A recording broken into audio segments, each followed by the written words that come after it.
Hey everybody, welcome to the Empowered Mom Coffee Break. Thanks for joining us. I'm Marisol Dennis, the Garden State Mama, and I am here with our beautiful ladies. Now, we've had some technical difficulties with Monet. She was here just a few moments ago, but apparently she's got some technical difficulties over there, so I'm sending a shout out from her with all her love to you. We're so excited because today we're going to be celebrating our dads. Here in the United States, we're going to be celebrating Father's Day on Sunday, so we thought we would take this coffee break to really celebrate our dads. So, and the fathers of our children. Hey everybody, welcome to the Empowered Mom Coffee Break. Thanks for joining us. I'm Marisol Dennis, the Garden State Mama, and I am here with our somewhere. Ladies. Hang on. Now, we've had technical difficulties with Monet. Hang on a second. There we go. Sorry about that. Like I said, technical difficulties. Okay, so we're going to introduce the mamas that are with us. So Greta, take it away. Okay, you can hear me, right? I'm unmuted now. Yes, so anyways, I am Greta, the Island Mama from Vancouver Island, BC, Canada, and I am super excited to be here. Yeah, I'm excited to talk about the dads in our lives, the daddies of our children, the fathers in our lives, adopted fathers, and all sorts of fathers that are around us and that we should be celebrating this time of the year. It is Father's Day here in Canada as well, so I'm excited to celebrate my own Father's Day here too. So.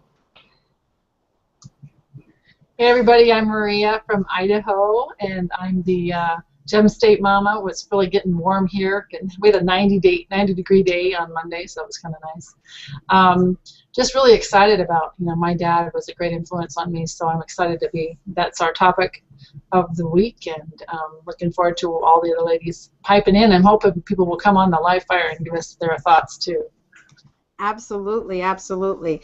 So, as usual, we're going to get started with some hot topics. What's trending today, what people are talking about.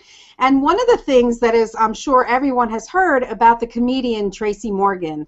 He's had a severe accident. In fact, the accident was fatal to one of his comedian friends. And there's a lot of rumors on the internet that he passed away too, which is untrue. I think he's got like a broken femur and, a broken nose and a lot of other things that he will recover from. But apparently it was a truck driver who was probably on the road a lot longer than he should have been, and he was sleepy and he swerved, which caused the fatal accident. And again, it was not Tracy Morgan who passed. And hang on a second, I'm going to go and see. I don't remember what the other person, the name of the other person was who actually passed, but it was another comedian friend of his, and they were doing some show together and on their way back from the show. So, I mean, that kind of leads us to talk about truck drivers and what's going on the road as well. Mamas, what do you have to say about this? Well, I just, I didn't really look at that very much, but I just read that it says that it was him and 3 other people, but one person was a veteran. Jimmy Mack died. I guess he was the comedian that died. Mm-hmm. Mm-hmm. Oh, but it was the act from someone else, a crash. I mean, they said they took down the footage of it, so I don't know. Maybe it was too graphic a video. Well, also, I would think that footage would be very, very hurtful to the people involved. Like I thought it was so distasteful to have it up. I think it was TMZ that had posted it. Yeah. Like, please, that's just horrible. What was the footage of? I didn't see it. Of the accident. Of the wreck in the car and just some other graphic details that people just really should not have posted. That to me that was just very disrespectful. To take something so personal and so tragic, and to try to I just thought it was distasteful. I agree.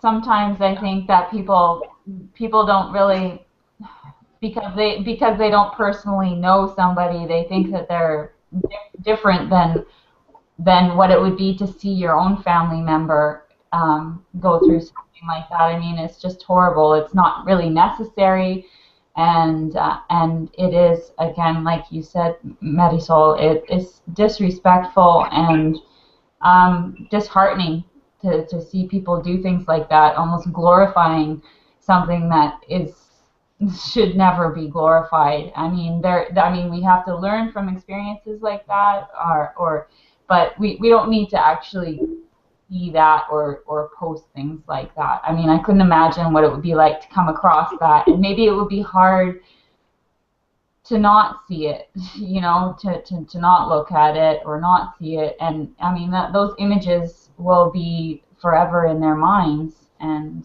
it's really sad. I mean, it's sad to lose anybody. I think one of the guys was released from the hospital that was in the accident, and Morgan is in stable condition. You know, he will recover. But I feel kind of, obviously it wasn't a terrible accident, but it really goes to talk about the truck drivers and how many hours they're on the road and how easy it is to get sleepy when you're driving, especially when it's late at night. You haven't had enough rest, you're driving too long, and you know, this is just a plea for anyone out there listening. If you've got a truck driver in your life, sit them down and talk to them. You know, when you're tired, pull over. When you feel yourself that you're just nodding or that your body needs rest, you know, don't just open the windows and think cool air is going to help. Pull over and take a 15, 20-minute nap, whatever you need to avoid this kind of a tragedy. Yeah, you brought up a really good point that actually hits close to home for me, being a tired mom and out there on the road having to drive kids back and forth. I will admit that there are times that I get really sleepy, and there have been times where I will pull over and I'll literally just put my head on the steering wheel and fall asleep. And let that be a reminder to all of you that are watching. You know, I think we as moms have those moments where we are tired, where we do need to get kids to and fro, and it's really important to just, like Marisol said, take that 10-15 minutes to just lay your head down. Even if the kids are safe, they're strapped in their seats, you know, just let them know mommy's got to take a rest, mommy's got to take a break and take a little sleep. When you're that tired, you can still sleep through the little squabbles and little, you know, pokes and all that. I've done it. You can do it too. So it's important. Absolutely. One thing I wanted to also mention is I got on the computer a little while ago, and ABC had breaking news that the legendary actress Ruby Dee, who I personally love, has passed away at the age of 91. So she's led a beautiful and full life. She's contributed so much, and she's been a blessing to so many. And now she's earned her angel wings. So rest in peace, Ruby Dee. God bless you for all you've done to make this world a better place. Wow. 91, that's amazing. Absolutely. That's awesome. And not only that, 91, but with her full faculties and really just as feisty as ever. You know what I mean? Like she was just awesome till the very end. So, you know what she died of? Just, I mean, it wasn't anything, you know, just 91. Yeah. Something just said, where's time to go? So I just wanted to give her a big shout out and let people know and just recognize the legend, you know, that she was. She was really, she just paved the way for so many others, and she was just amazing. She was amazing. So I had the opportunity to actually see her and Ossie Davis when I was younger, and that was really, really cool. She made a lasting impression on me for sure. Awesome. Yeah. She looked amazing for 91. Holy cow. I'm looking at the picture. All right, so which one of you ladies want to take on our next hot topic while I pull up an image? This is the Miss America. Sure. Well, we were just discussing this before we hopped on the show about actually, the funny thing is we didn't actually know who won Miss America. Oh. Because everybody was talking so much about Miss Indiana and her body and what everybody was talking about her body being normal. And when I actually looked at the footage myself, I never watched the show or anything. I just looked at the short little video clip, and she looks really good. I wouldn't necessarily call it normal or average. Maybe I don't know. Maybe she's fuller than the other women out there. I mean, I think she looks great. It's nice to see somebody with a little bit more, I guess, on them than you would normally see. Okay, so I don't think a size 4 is a normal body. However, if you've looked at other pageants, and I don't know, can you guys see my screen okay? Can you see her? Yeah. If you looked at other pageants, most of the women in these bikinis are rail thin. They've got the, you could see their abs, a 6-pack or 4-pack abs. Certainly their thighs are much smaller. So I guess this is quote unquote as close to normal as they have gotten in this pageant because, oh, sorry about that. Most of them are rail thin. Hang on a second. So anyway, I just wanted to share that image, and I need to, my daughter's coming in, so I'm going to mute myself out. No problem. There we no go. Problem, Marisol. And I think we actually lost Maria here for a second. She'll probably pop back on again. Yeah, so there she is. I definitely agree that it's not normal, and yet at the same time, for me personally, coming from the fashion industry and being in that industry myself, it's actually, for me, it's refreshing to see a woman like that with a little bit more on her than just real thin, like you said, because that's basically what it is. Like for me, if my daughter were to see that, and maybe look up to somebody like that, that would be so much better for my own heart to see that than to see her looking up and posting up pictures like I used to do at 14 years old. I cut out all these images of these girls in magazines. I was obsessed, and I put them all up on my wall, and I was just so obsessed, and that's when it became an obsession. And these girls were ridiculously thin. And if, let's say, my daughter goes through that, I'd much rather her have images of women like that than the ones that I had, because it was just scary. So, I mean, I think it's, in some ways, I mean, it's not necessarily normal, but it's definitely, you can tell that she takes care of herself. She's more healthy than maybe some of the other women out there. So. Mm-hmm. Yeah, I actually think, she just looked athletic. She looked good. She wasn't like the perfect picture model with big boobs and waist and skinny everywhere else. And, she was more of the average woman as far as athletic women. Now, obviously, average women on there said 5'3", and, weight, the average weight, size was like 12 or 14.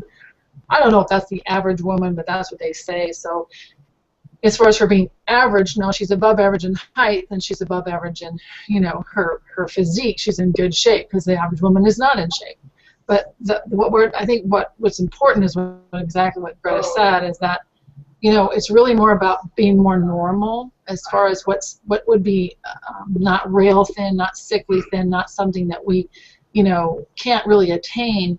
And that's why a lot of girls get into anorexia and bulimia, because they don't see a good self-image, and they don't see themselves as, if they're athletic like this gal, would be fit, or that would be too fat. In fact, when I was 16 and I was runway modeling, and they told me I was too fat, and I weighed 130 pounds, and I was 5'9", and they thought I was too fat.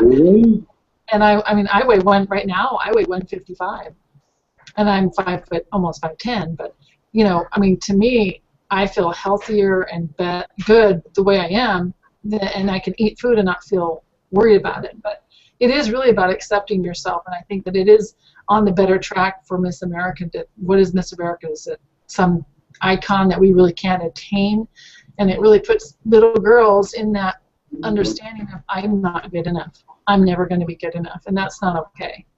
With that girl, Indiana, you can go, hey, I could be Miss America. I mean, it gives you a little more confidence, a little bit more. And I'm not really a big Miss America fan. I'm really not into that kind of stuff. I think sometimes it puts the wrong picture as far as, I mean, most of these women are educated and they're beautiful and they're smart and talented and all this other stuff, but it's really more about, what are we portraying to our young kids? Because like you said, Greta, I was kid that had all the glamour magazines, all trying to be pretty, just right, And for girls, I think it's important that we make sure that they have a better goal or something that's like you said, I could put her picture up there and go, I could be like her. And it would be more attainable, definitely more. So that's kind of my take on that. Mm-hmm. Oh, there's the forest. He's so cute.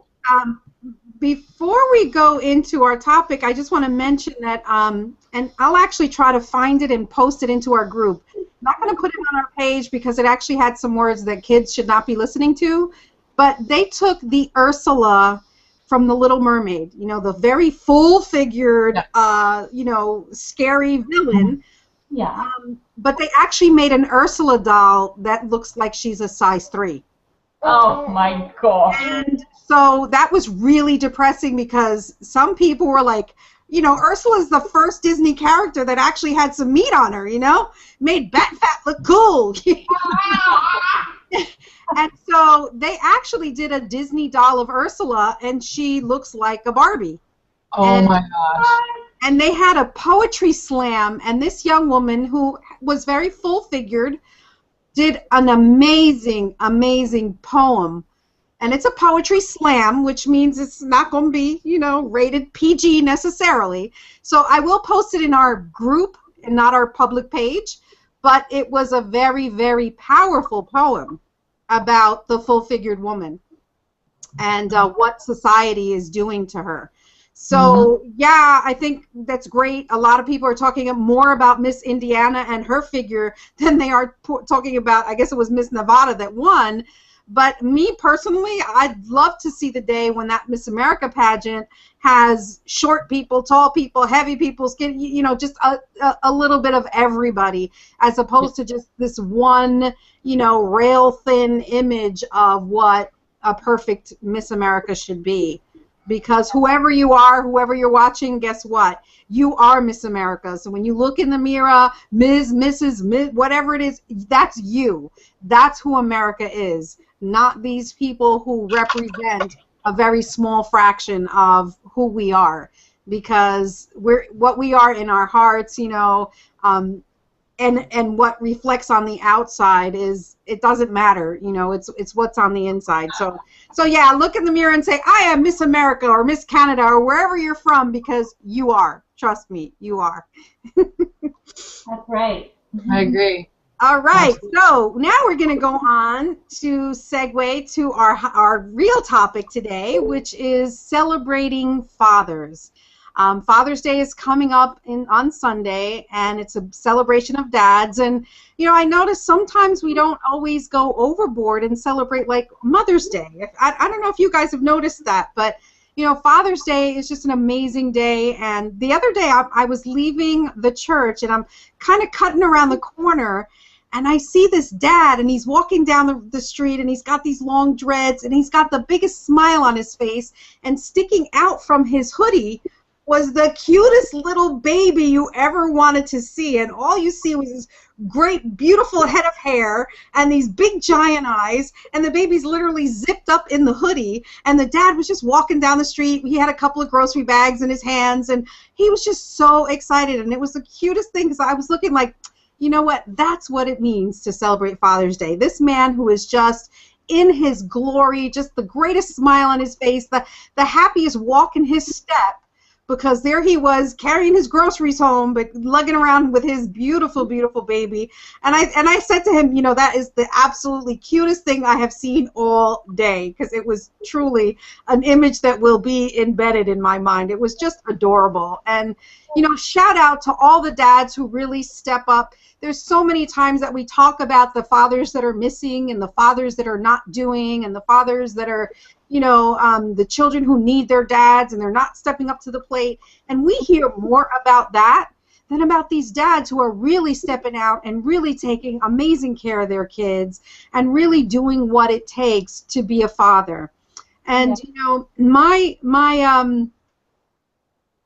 my granddaughter has a dad that does not step up to the plate, a biological father, I should say, that does not step up to the plate, but her stepdad is more a father and a daddy than I have ever seen. I mean, when my daughter first connected with him, you know, you're always wondering, is he going to love her like he loves his own? Is he really going to treat her? You know, you're always afraid of that there's going to be a difference in how she's treated.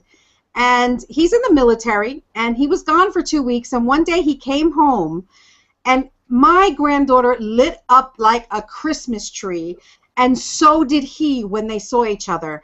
And she went flying into his arms, and he snatched her, and he swung her, and you could see the tears well up in his eyes. So, so proud and so happy to be holding his little girl. They weren't even married yet at that time.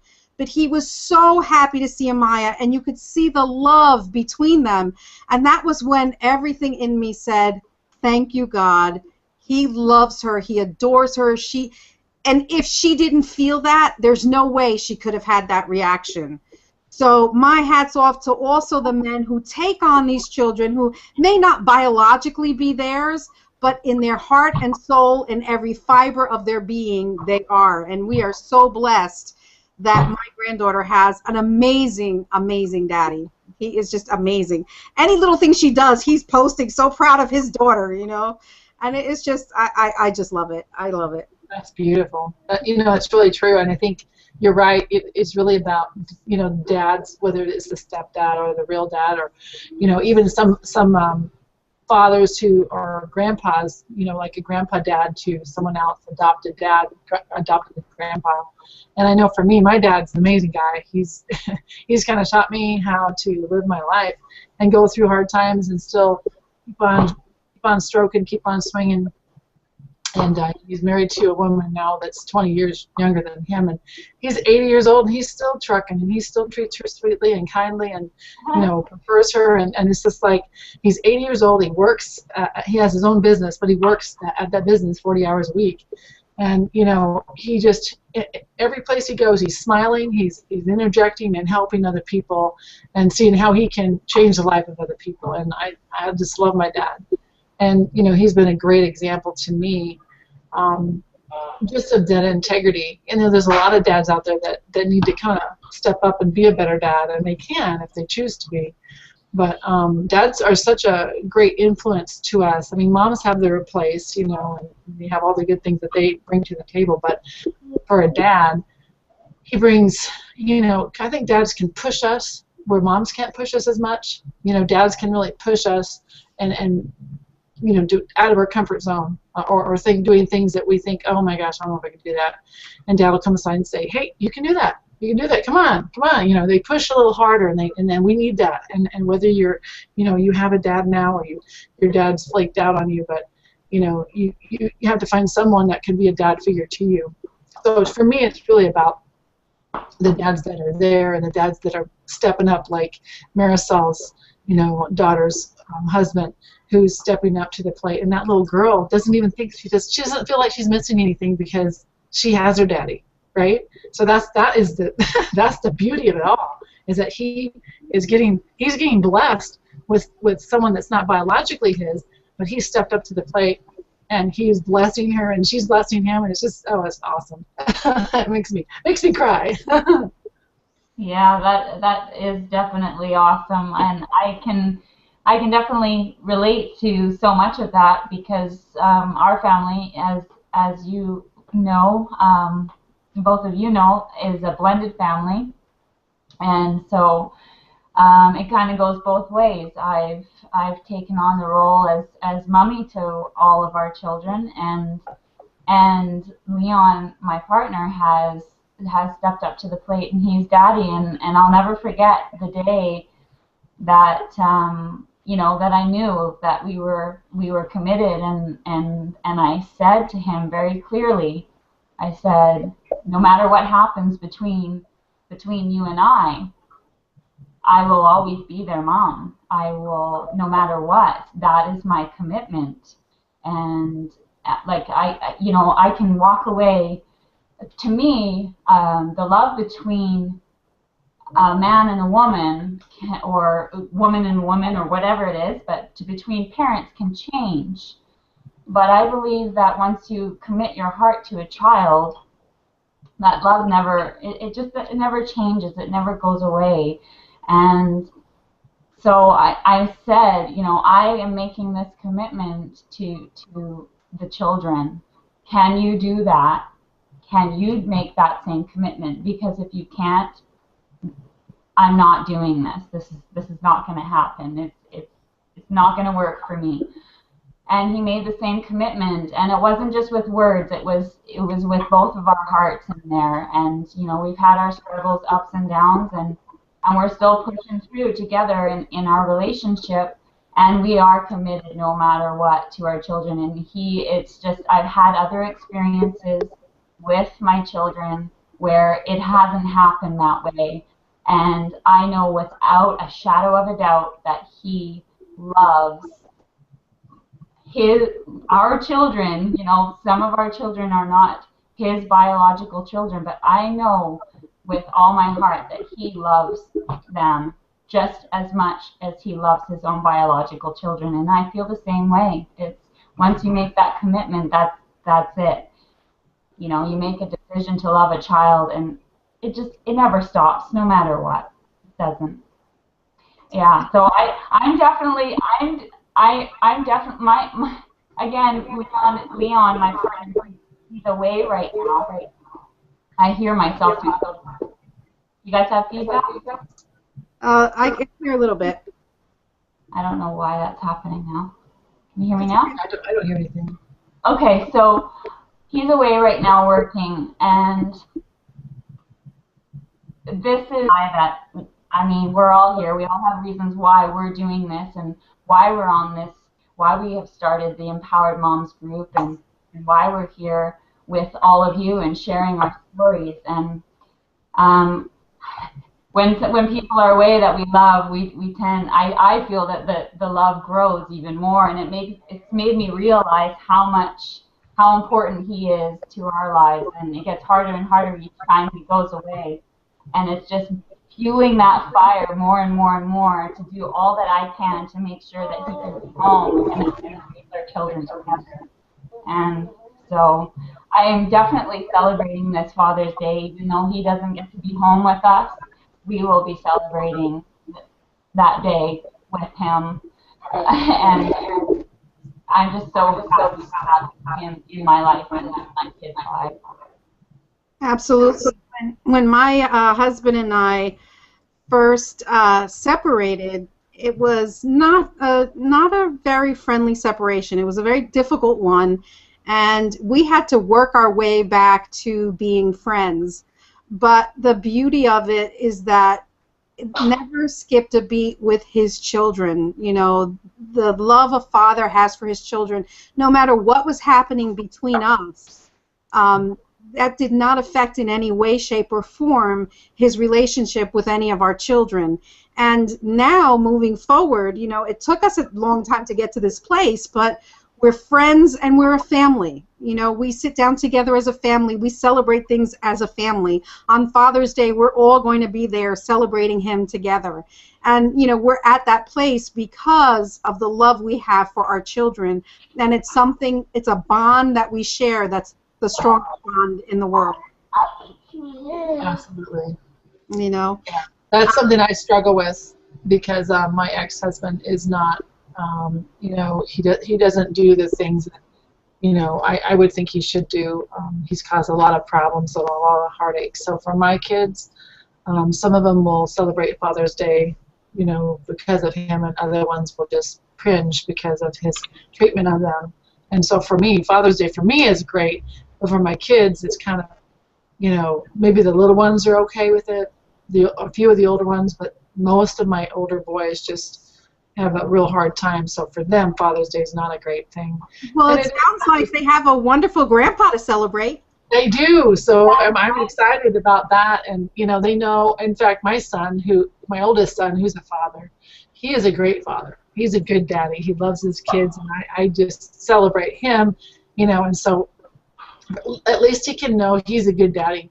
And, you know, he's estranged from his dad now, but I'm praying for that to be reconciled someday, but you don't know what the future is. But I'm just really thankful for the dads that have given their life and times, and you know, dads do a lot of stuff we don't realize.